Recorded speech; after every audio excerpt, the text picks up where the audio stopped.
Welcome to Retail's Most Wanted, the podcast that examines the latest issues related to organized retail crime and how retailers and policymakers are fighting back against today's organized crime syndicates. I'm your host, Marty Carpenter, and in this episode, we're talking with Chief Brady Cottam of the Taylorsville Police Department in Utah. He leads one of Utah's most dynamic law enforcement agencies, and he works on the front lines of tackling organized retail crime. We'll talk with him about what it takes to protect retailers and communities from the growing threat of ORC. That conversation's coming up right after this word from our sponsor. Retail's Most Wanted is brought to you in partnership with LVT, securing physical environments through intelligent automation. Learn more at lvt.com. That's lvt.com. Chief Cottam, thanks for taking some time with us. Really appreciate it. Yeah. All right, we're at Utorka, a big event, and I'm just wondering if you could give us first an overview of organized retail crime and how it impacts your city, boots on the ground. What are you seeing in Taylorsville when it comes to ORC? So it does affect our community for sure. It's something that I think doesn't make the news a lot, right, on a normal basis. And so, but yet the individual, when their car gets broken into or a fraud happens or obviously our stores that we all, shop in, the prices go up when they're having problems with this. And I think it definitely affects the way, as a police department, it keeps us busy. We have a lot of local shops and stores, Targets and Walmarts and all those other big stores in our city. And it keeps our officers occupied on thefts and other things that occur inside those things. So it's very, very much an impact and very much part of our police department and our community. So it's a problem in your city. It takes time and resources from your department. What's the biggest challenge you face when combating it? I think just focus, quite honestly, and we're like everybody else. We're focused on situations, violent crimes obviously are a big part. Sexual assaults are a big focus with our department, as all departments throughout the country, right? And when you have these other crimes and you're not able to focus where you really could nip it in the bud, I think that really, distracts from, essentially they take a side step to everything, and so you're not really focused as much as you should be. Because honestly, if you were able to put resources to it, and we try to do that in other ways, but and we've definitely tried to do that recently, I think that curbs those types of crimes. For people who may not be as familiar with the area in Utah and the Salt Lake County area, there was a time 30 or 40 years ago when you would be able to tell when you went from one city to another, and now we've all kind of grown together, so you can run right from one town to the next town, whether it's Salt Lake County or really anywhere along the Wasatch Front. I wonder how that impacts your need to work sort of outside of your jurisdiction or work with your neighboring cities, other cities in the county when it comes to dealing with organized retail crime, because the bad guys don't really care whether they're in Taylorsville or whether they're in Murray or wherever they may be, right?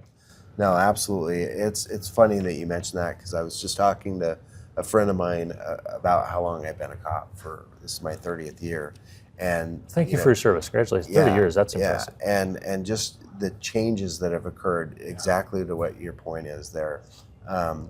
We used to be able to, have a better understanding of our criminals, because they were essentially, like you said, a little bit more isolated. The gangs and other things like that used to, but now it's very, very much that, to where we have to collaborate with our other agencies. And thankfully, we've had a lot of changes. And what I mean by that is, for example, we have radios that all communicate together. When I first started, we didn't have certain channels. Certain jurisdictions that were right next door to us didn't have their radios. And our report system is now in Salt Lake County. We are all on one report system. So I can pull up an individual on that report system, and it'll tell me what they did in another jurisdiction a week ago. And so there's a lot of things that have gone on in the last 10 years even that have helped with that. And then our communication and willingness to share is really broadened, and it's so much better. There are Taylorsville problems, and there are, say, West Valley City problems, but a lot of them are collective problems that you both have to deal with. So working together makes a big difference for you. Oh, it's huge. Yeah. What does a good partnership look like then? Not just with other jurisdictions, but with the retailers in your city. How do you work with them to make sure you're most effectively combating organized retail crime, even where it may not be a problem, and saying, we got to nip it in the bud? Well, I think, first of all, you have to get to know people.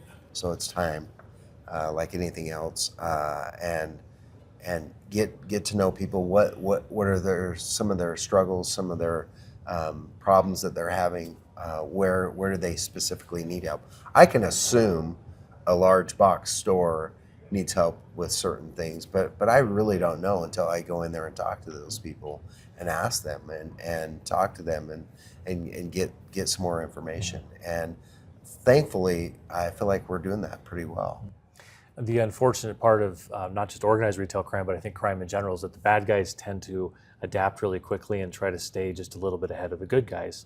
What do you need right now? What's like most pressing where you'd say, we're trying to close that gap or even get ahead of them, but we need this? What comes to mind?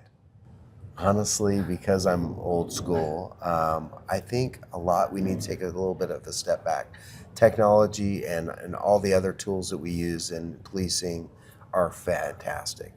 My detectives are so amazing when it comes to the way they do their investigations. But what I mean by old school is, we see a lot right now, especially in the media, about some very tragic things that have gone on all over the country, and you're starting to hear this "see something, say something," mantra again, which is great. But we need that in this field too, and I certainly wouldn't want an average mom and two kids who are shopping at a local store to get into altercation with somebody. But if you see something, you see somebody doing something, talk to somebody. And I know it takes time, and we're all busy, but that old school mentality where a teenager, for example, just a regular shoplifter, used to go into a store, and if they were acting suspicious, a lot of times the patrons were the one that came and told the manager, hey, I think those kids are up to no good, right? Or even there was a responsible adult who said, young man, what are you doing? Exactly. Right? If you go back far enough in time, that was important. And I think we've lost some of that. And I think we've gotten people to where I don't want to get involved, I don't want to be a part of that, and again, I understand some of that. And sometimes that's what you tell them, is let's not get involved because we don't want someone to get hurt. Definitely, and especially when it comes to physically being involved, but certainly telling somebody that you're seeing something, and if that warrants say a loss prevention person at the local store, or even them calling the local law enforcement, we can talk to the people, figure it out, and maybe there's something to it, maybe there isn't, but either way, I really feel like our eyes and ears, we say this all the time, I've said it my whole career, are our citizens. And if they don't tell us what's going on, even those, retailers, they can't do it all. We need our public to really step up and help when it comes to that. Yeah. Chief Brady Cottam from the Taylorsville Police Department in Utah, thanks so much for taking some time with us and for your efforts in combating organized retail crime. Thank you.